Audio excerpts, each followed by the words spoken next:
Alright, this is my little factory. It's probably not the most efficient thing, but as you can see, I've been about 30 hours in, and I want to say a good 20 of that was just debugging my combat routines and iterating on my resource gathering. But I just wanted to show you a couple of my programs that I wrote for my combat units and my resource collectors. These are 100% written by me, just through trial and error. And so there's probably a better way to do a couple of things, but I like figuring things out. They just released the combat update, which makes iterating programs so much easier by applying any program changes that you make to every unit that is running that behavior, whereas before I had to change every single unit individually, and that took hours sometimes, depending on how many units were running that behavior, and then there was a chance I might forget some by accident. Anyway, so I've got I've divided mine up into warriors and resource collectors, and I want to say halfway through the tech tree, so there's probably some more advanced things that I haven't unlocked yet, but this is good early game or mid-game programming that should help you automate the majority of your work. So we'll start with the resource collectors. So the routines I've written for them will automatically search for new resources, remember where the last resources they were mining were, and go back to those locations and mine them until it's empty, and then they'll look for new resources around that area. And then they'll come back to, I've set up these little repair bays where they can come and recharge and repair between shifts. So let's get into that. So we've got the miners. So we'll start with the middle one, which is the quintessential one. So the start thing is, first it's going to check its health and battery. Just make sure it's at 100, and I'll just keep doing that. And if they happen to have any items they're carrying, because I was having trouble with them sometimes not dropping off their items, they'll just do that in between while they're waiting to charge and heal. And so that's what this P2 is. So I've got the 5 parameters up here. The first one is where I want them to go to recharge and repair. The second one is the storage location. I know it's already got their drop-off point, but I was having trouble with them in the last update at least, where they'd pick up one of the item and then come back and drop it off straight away. It was really inefficient, so I've just created a parameter there so that they can go there once it's full, basically, or when they come back to recharge.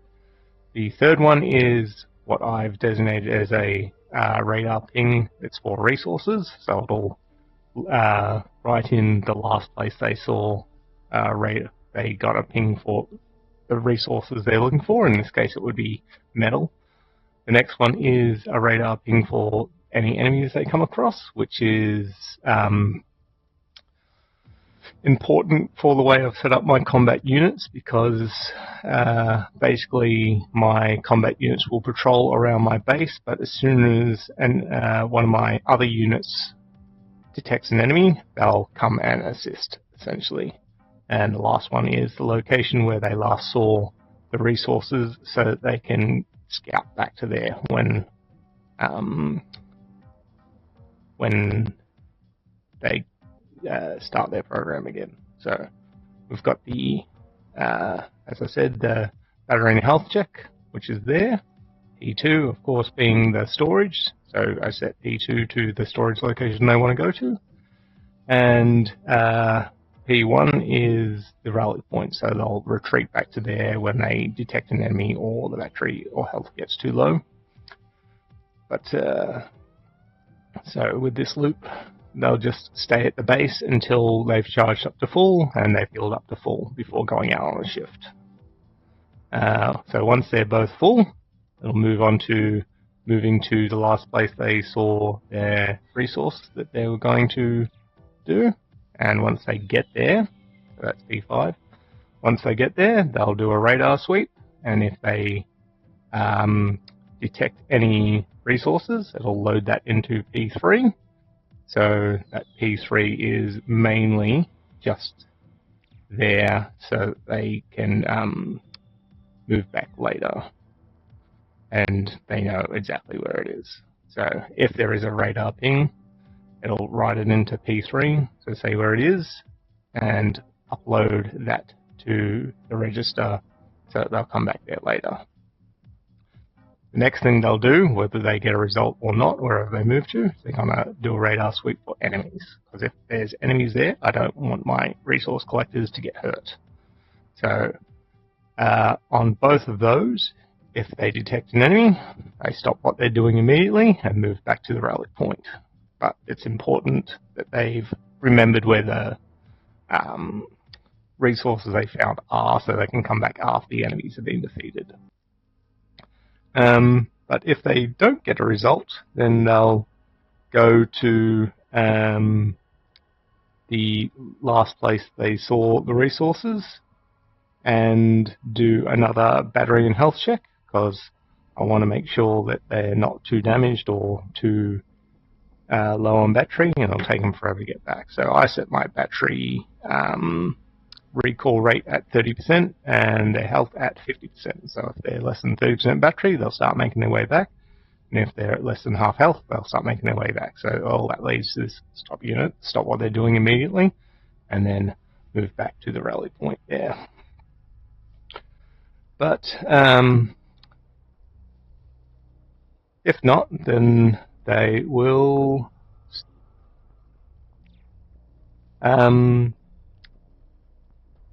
start mining the resources that they came to look. So if they're full, I'll send them back to the rally point again so they can drop off their stuff.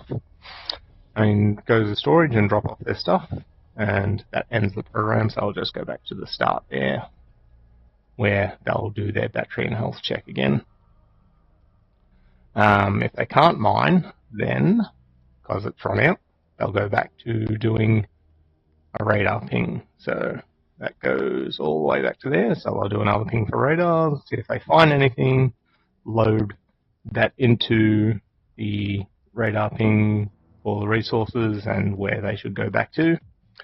And yeah, but if they can't find anything and there's no enemies about, then they'll just scout around that location.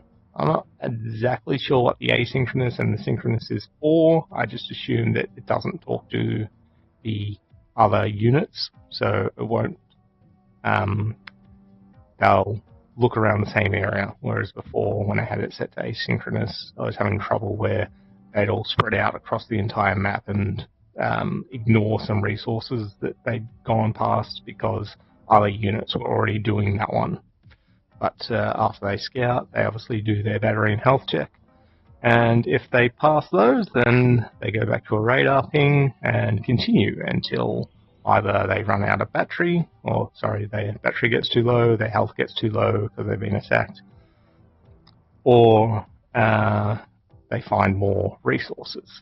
So essentially, they'll go out looking for resources, they'll prioritize going to places that they saw resources last, and they'll mine that area and look around that area until they find new resources. And they'll retreat should they detect any enemies, and call in help. So with the calling in the help, that's part of the resource over here. So this is the behavior controller. So I've set the rally, the home point is their rally point here. So You can put it on the ground if you want, but I like the visual identification of the beacon, just easy to find in a hurry. The second one is, of course, their storage, so I just set that there. The third one being where they seen the resource, so this one hasn't got one saved in.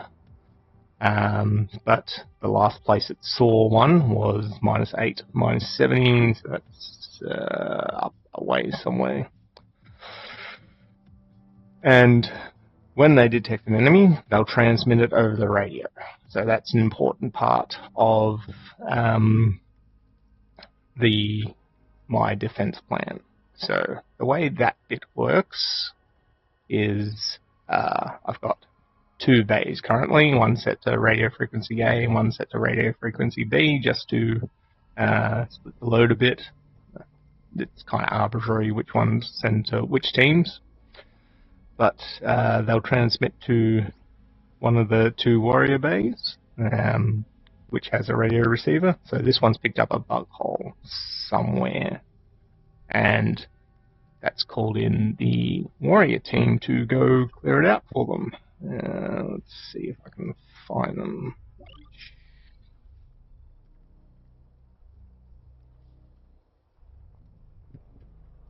So I split my combats into 2. I've got a team lead, which is the main bot, and then I've got drones that follow the team lead and do most of the fighting.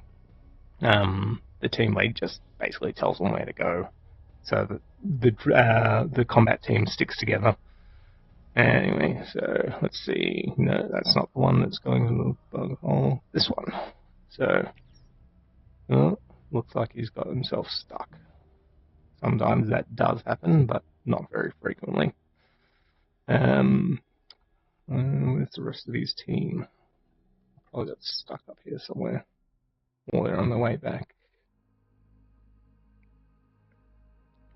So sometimes they do require some intervention, but not frequently. Yeah, so they got stranded in the Blight. The Blight messes with a lot of programs, I've noticed. But they should be able to find their way back once you get them out of the Blight. So they couldn't quite make it to where they wanted to attack, but they should be able to find their way back now. And they'll automatically do that because they're at low battery. The team lead made it quite a bit farther away. Alright, so you're just going to get stuck, clearly, because I haven't explored that part. I leave most of the exploration up to the automation. I've just recently added in an extra unit into my combat teams, which obviously got destroyed there. I'm still fiddling around with that one, but it's just a bot with a radio receiver,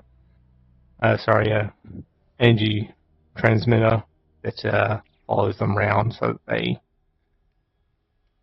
have a little bit of extra range. So you can see all my units are spread out looking for resources and doing their own thing. Now where'd that second combat team go?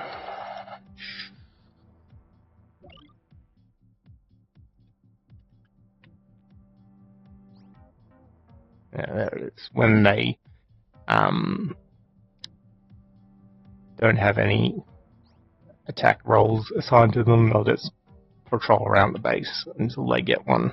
But I'll show you the code for that one. Wrong one. So we've got the team lead and the drone. That's the third one I'm just playing around with at the moment. But once again, this is standard for all mine. That's make sure you're charged and at full health before you go out on a mission. And then they'll read the signal of the beacon which they're assigned to, because the beacon's the one with the radio transmitter. I just wanted to have the extra slots on the combat units, so I didn't need to have a radio receiver wasted, internal slot wasted on any of them.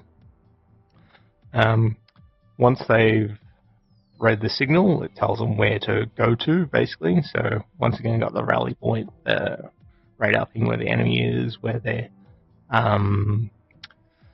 currently going to go to check for enemies. So they'll once again scout around the area where they last saw the enemy and try and clear out that area. And number 4, which I've labeled help, that's the coordinates of any enemy that they've received through the radio transceiver.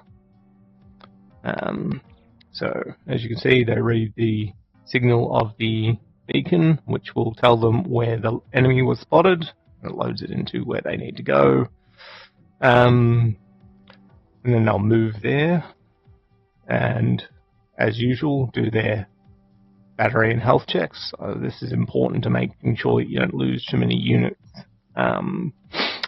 needlessly because they decided not to come back to base.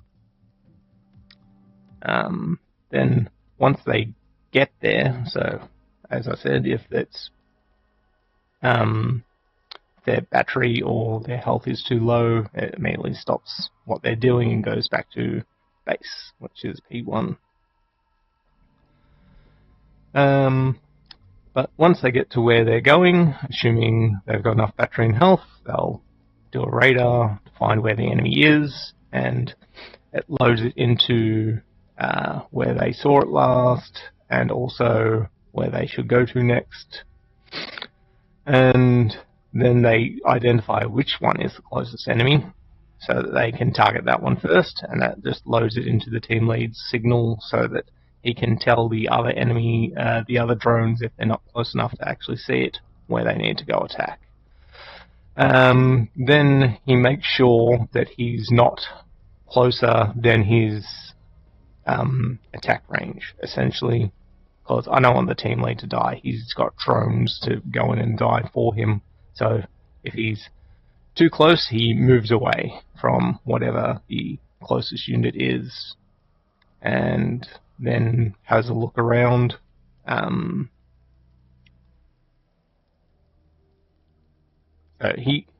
He's looking for more enemies. If it is further away, then he'll just stay there and keep doing radar pings and spotting enemies for the drones to help to attack with.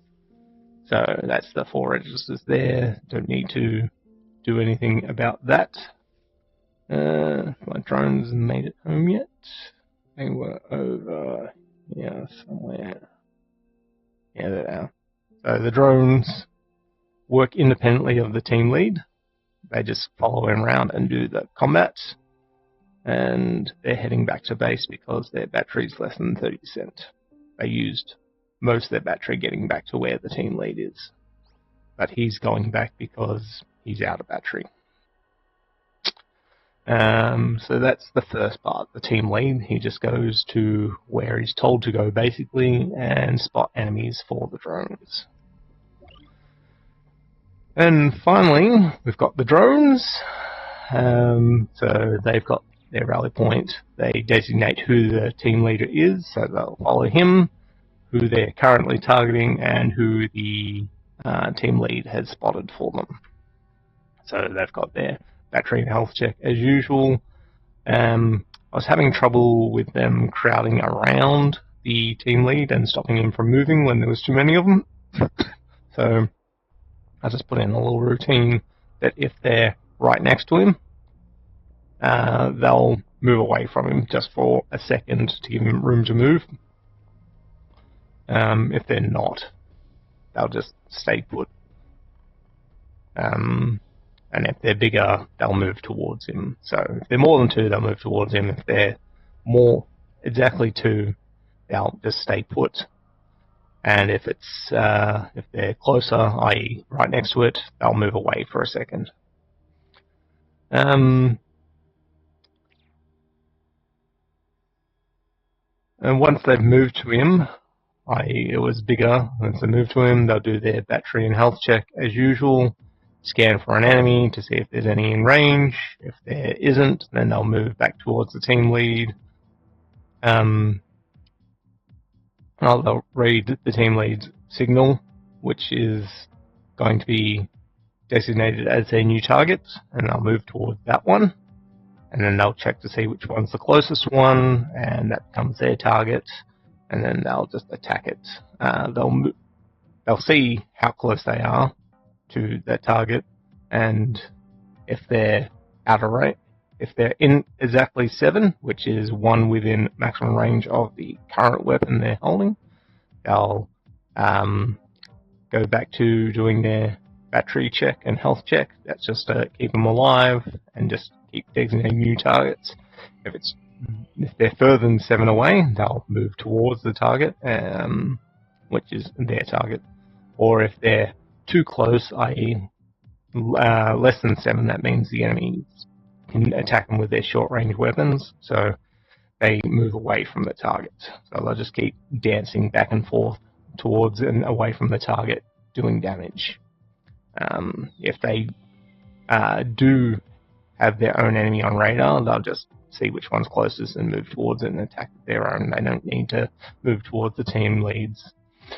And as usual, if you've got the low battery or the low health, then I set this one, I thought I set that to 50%, but I must have changed that a while ago. Must have forgot to change it back. So let's fix that now.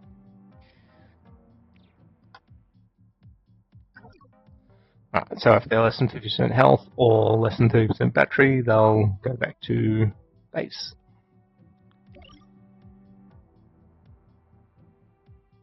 Let's see. I need to fix it here. I'll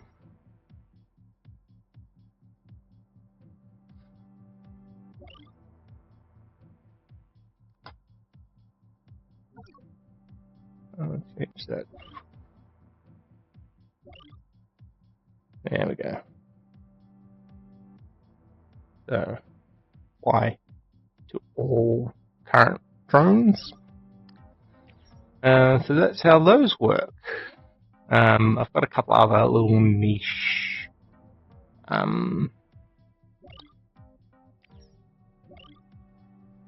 little combat reserve guides. I mean, resource collectors like my Scavenger. So that one, as usual, does health checks. But he's looking for dropped items, so he'll just flit around the map and pick up any items, any dropped items that he finds. That includes the singular resources that get dropped, or anything that got dropped by drones that might have got destroyed in battle. And he'd just basically flit around and look for them and see if he can fit them in, and if he can't fit them in, he'll just go drop them off. Otherwise, he'll go pick them up and eventually go drop them off. But as usual, combat detection and battery checks. So those are my combat doctrines and my scavenger things. So I can show you exactly how this combat thing will work. I just need to find, we'll set this one to B so that it automatically calls in that team that's not in the middle of nowhere. And somewhere I know there's an enemy. Somewhere down here. I've cleared out most of this area. Actually, there's probably some down here. It's a bit easy to get to, not going through the blight. I'll stop his program just so that...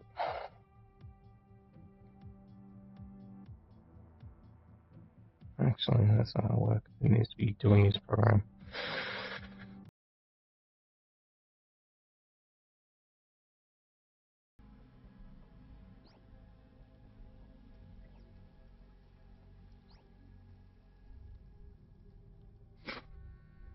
Oh, he's decided to go the right way this time.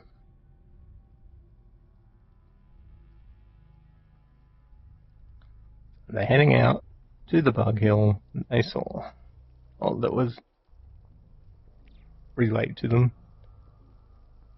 He's driving past again. Don't know what the pathfinding's about.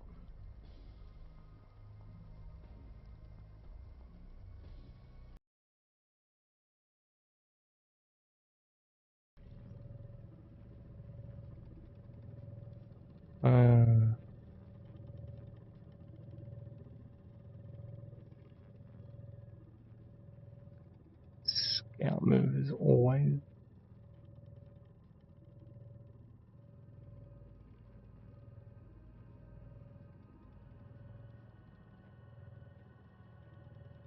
Get rid of that.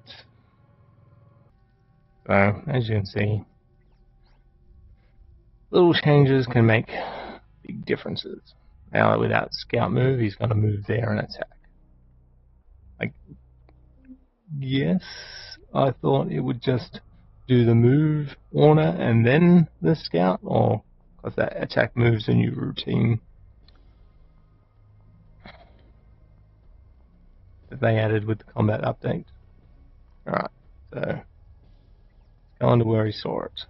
He sees the enemy and he stops. Then he attacks and then he scouts. That's what I wanted. So, one routine. And now he's out of battery, so he's going back to base. But that's how my response teams work. I just flit around base until they get a distress call, and then they go eliminate whatever's annoying my workers. Anyway, I hope you enjoyed my explanation and got some cool ideas for your own programs.